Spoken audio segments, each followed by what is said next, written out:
Welcome to Exploring Esports, your gateway into the essentials with the experts. I'm your host, Kyle, and today we're queuing up in World of Warcraft with MethodSco. How's it going, Sco? Yeah, I'm doing good, thanks. Excited to be here with you guys at DreamHack. Been a long time attender at the IRL events that you guys have been putting on. Been to Sweden quite a few times for the summer and winter DreamHacks, and now with everything being online due to COVID, definitely happy to be here and talk to you guys. Yeah, you're a longtime DreamHack attendee over the years. You've been working with our Anna on our side for a long time, and it seems like you've experienced a lot of our shows and have a pretty good idea of what we do. So it's nice to have you on and nice to be able to explore a little bit about the world of Warcraft with you and what's going on in this scene. I think first Absolutely. off, Yeah. to give people a little bit of information of who you are, can we get a little rundown what you do at Method and how you got into the World of Warcraft scene? Sure. So things started a long time ago for me. I got into World of Warcraft when it was first released on the US beta, and then started playing the EU beta, and then finally the real game when it was released. That was back in I believe 2005. And I very early on created the guild Method, and I've been the guild master of that guild, for the past 15 years, and all the way up until today, of course. To kind of sum up my World of Warcraft experience, I've always been involved in the progress race, the progress rating type of content in the game, which is rating at the highest level.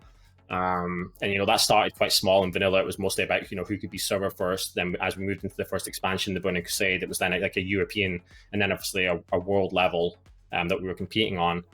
And over the last 15 years of competing, we've achieved quite a lot as a guild. We've achieved 12 world firsts, I think, which makes us the most achieved raiding guild in the history of World of Warcraft with Method.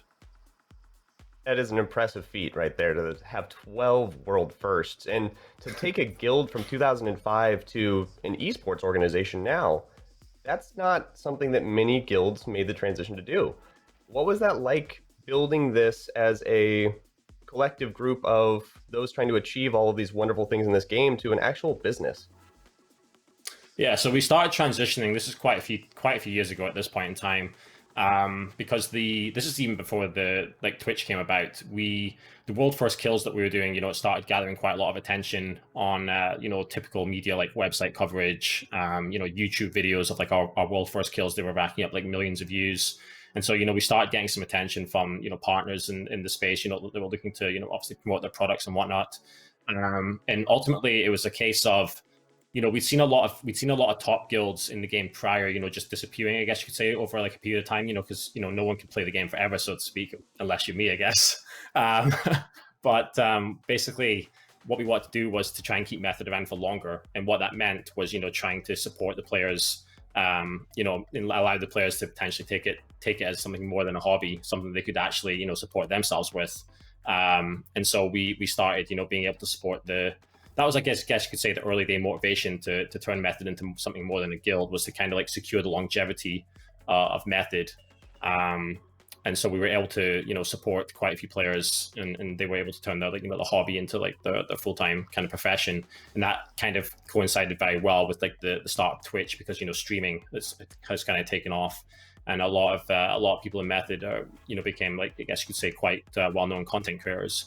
And so, yeah, that's one of the things I would say I'm pretty proud of with Method, is that over the last few years, we've been able to support quite a few people in the WoW space, particularly in turning their hobby, I guess you could say, into the full-time thing, which is very cool.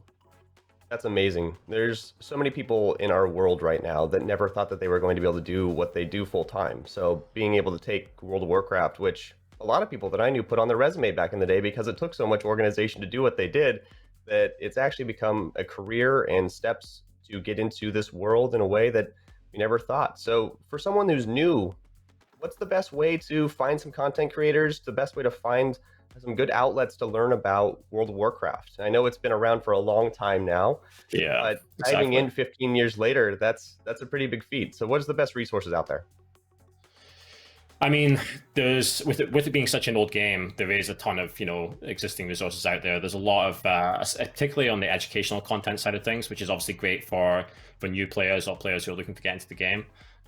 There's a lot of websites that offer, pretty in-depth guides as to how to actually, play the class that you choose to play in the game and kind of get into it.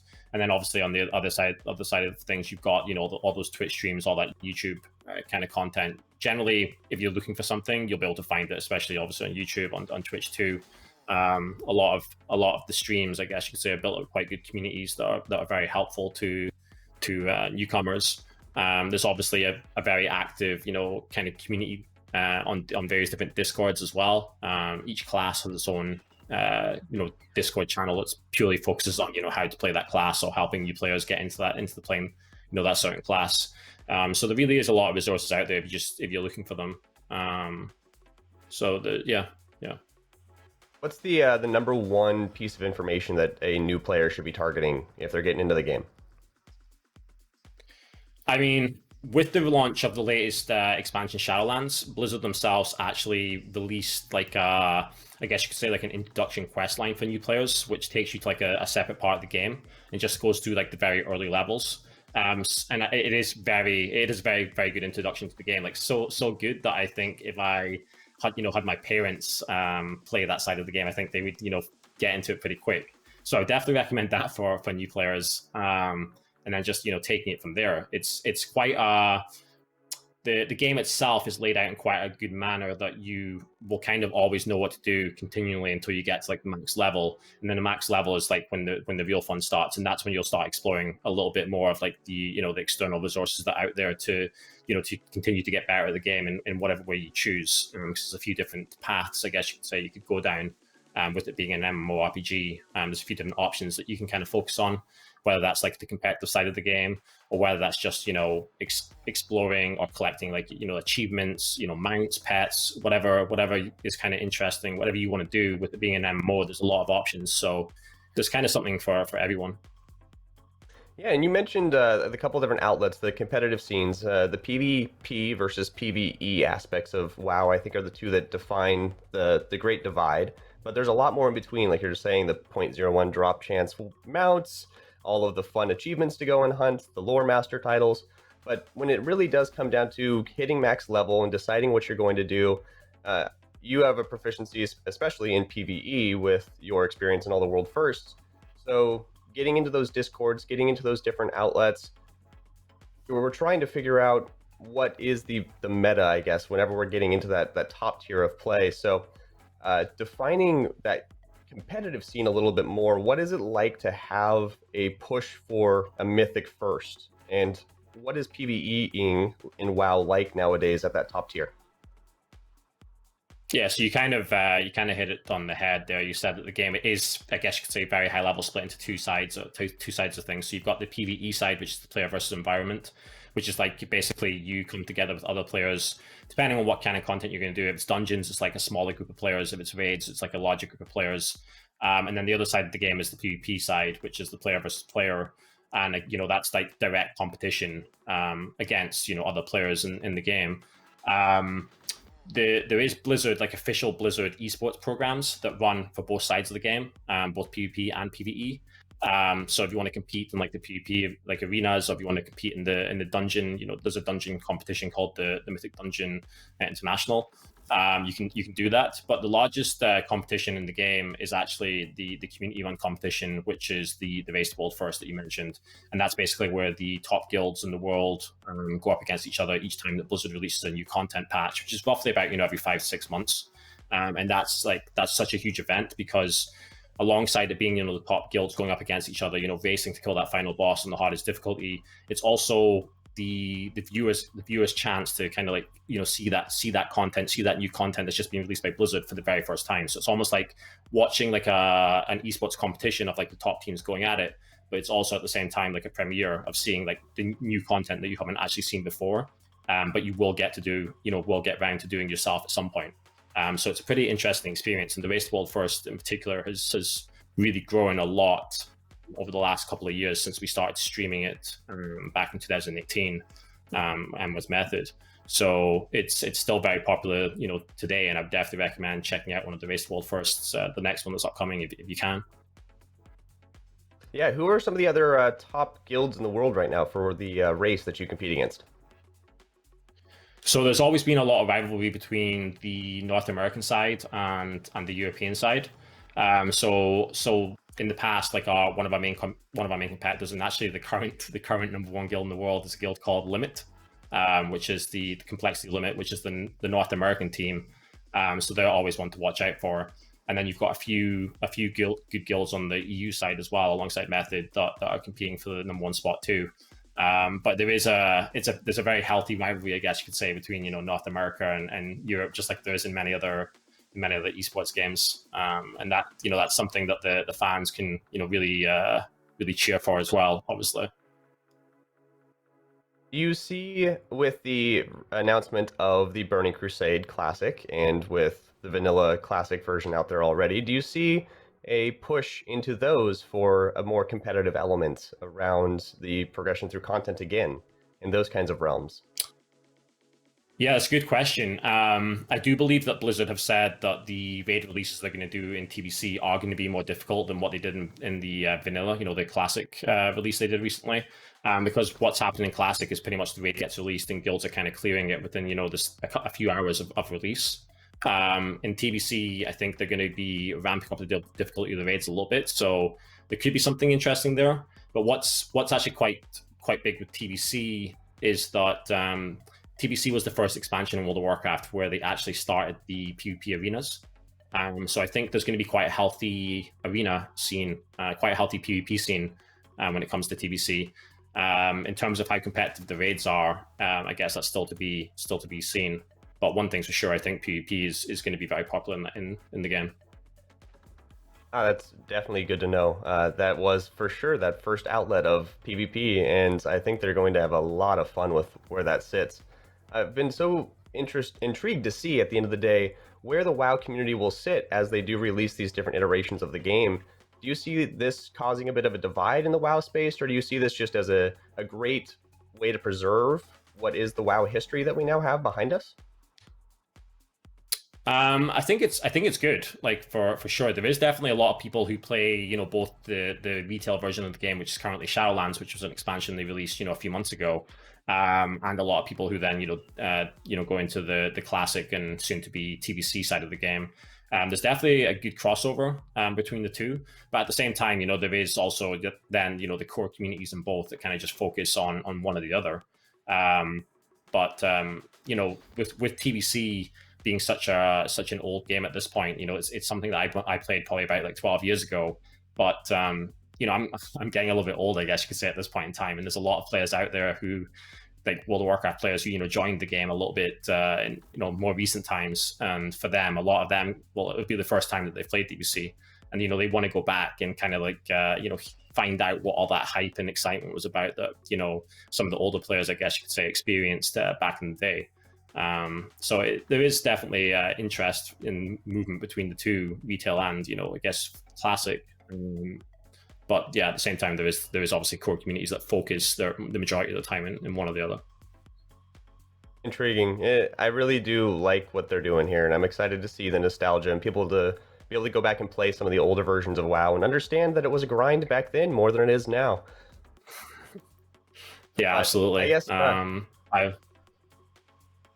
Apologies. Yeah, sorry. I was just saying I have very fond memories, to be honest, of that grind back then. Though, to be honest, like when I first started playing World of Warcraft, like 14, 15 years ago, it was like the first ever MMO that I played. And so I was really like quite deep into it. Like I was I loved every moment really. Probably never played it more than when it first came out 15 years ago. And yeah, the grind was very intense, especially because back in vanilla as well, I did the rank 14 grind, which is the highest achievement you can do in like the PvP side of the game, and that basically required playing the PvP side of the game almost non-stop for quite a few months at a time. So it's very, very grindy but very fun at the time. Having a lot of fun with the players that you're playing with and whatnot. Because the social aspect of the game has always been one of the best things. Absolutely. And as someone who's been a part of this community from the very beginning, what are some of your fondest memories throughout, whether it be with your community, whether it be with just the encounters you have? I know World of Warcraft is a breeding ground for shenanigans, but what are some of your fondest memories of WoW? Some of my fondest memories for WoW, there's a few different things actually. So I kind of got into World of Warcraft originally because I played a lot of Warcraft 3, which was a strategy game that Blizzard released, a long time ago. And it kind of started this storyline with one of the main characters that kind of transitioned over to World of Warcraft with a character called Arthas. And so there was a lot of really good lore and story at the start of the World of Warcraft release, and it thought that kind of story continued for a couple of expansions after that into obviously the Arthas's final moments in Wrath of the Lich King. And so there was like a very good storyline and very good lore that kind of got me really interested into playing World of Warcraft. At the same time, I was playing a lot of Defense of the Ancients, which is like a Warcraft 3 mod. It's now obviously a fully fledged game. And I kind of thought World of Warcraft was going to be, like a bigger version of Defense of the Ancients Dota. That also got me very, very interested in the game.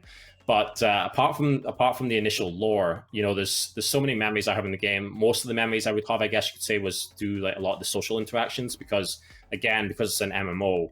Generally, yes, you can play the game, of course, solo. But the real fun of the game, kind of comes in when you start playing with other players and like the kind of social interactions that you have with other players. Like I've made a lot of friends in World of Warcraft over the years. Some of those people I've met, not just in game, but in real life as well over time, which has always been one of the greatest things about gaming is, meeting the people that you spend so much time with, in person. I've actually done that quite a few times at DreamHack, funnily enough. So that's always been really great. There's actually been even like I'm thinking back into some of the relationships that formed in Method. Like there was even 2 people that got married who met through playing in the guild. So there's a lot of kind of like relationships and social interaction that goes on in the game with it being an MMO. But outside of that, when I think about World of Warcraft, definitely the cinematics have to come up to the forefront. Like Blizzard are amazing at creating great cinematics. So I definitely recommend checking out some of those. On YouTube, especially the cinematic they release for each expansion they're very, very epic. And then of course mentioning those, there's also that once a year event that Blizzard puts on called BlizzCon, which is also a great opportunity for everyone to kind of gather that's got an interest in the games and meet and mingle and have a lot of fun. But there's definitely been quite a lot of memes and whatnot originating from the game as well. So there's a lot, I guess, that once you'll start discovering as you get into it. Yeah. I mean, I have a fish named Leroy, and that came from WoW. So I was actually thinking about Levi, to be honest. Yeah. The memes and the heritage behind WoW is so deep. There's so much nostalgia there. There's so much to explore and get involved with. It's just an amazing game, and thank you for outlining your favorite moments. I really appreciate that. Now, 2 more things before we wrap up. Easy questions, I think. Favorite expansion pack, and if you can change anything about World of Warcraft, what would it be? Yeah, that's a tough one on the favorite expansion pack. I would probably say the game that's about to be released again, actually, the Burning Crusade. Back when it originally came out, I must admit that would probably be the highlight. Highlight for me. Like there was really good raiding content. It was the first time you could do like the flying mounts, and it was also during a period where I was really like deep into the game, like really loving every single second of it. So I've got a lot of fond memories of the Burning Crusade. But then also Wrath of the Lich King, which was the expansion that came after that with the the Ice Crown Citadel, like the following of the Arthur story to like almost like the finish line. That was also really epic experience. So generally a lot of good memories and a few different expansions, but I think the earlier expansions were really good. And then there's been some good ones recently. I must say, by the way, big shout out to Blizzard for the most recent expansions, which just came out a few months ago. Shadowlands is actually really, really good. So if you're a new player looking to get into World of Warcraft now, even though it's 15 years since the game was released, now is actually a really good time to give it a shot. So the latest expansion is really, really good. In terms of things I would change with the game, it's a bit of a difficult question to answer, I guess. But a lot of my fondest memories, I guess you could say, were I kind of touched on it earlier, like a lot of the social interactions that I kind of had with players, and I guess you could say that over time, Blizzard has made just the way that the gaming environment in general has changed since 2005. It's such a long time ago.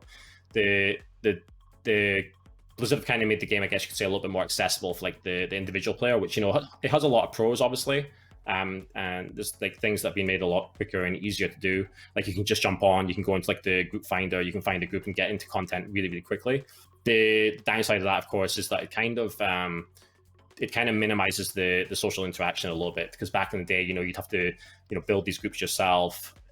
You'd have to put a lot of effort into like looking after your reputation on the server and everything, because the servers were kind of closed off at that point. You couldn't just swap between server and to another server, so kind of everyone on the server kind of knew each other. There was like maybe more of like a community feeling as a result of that.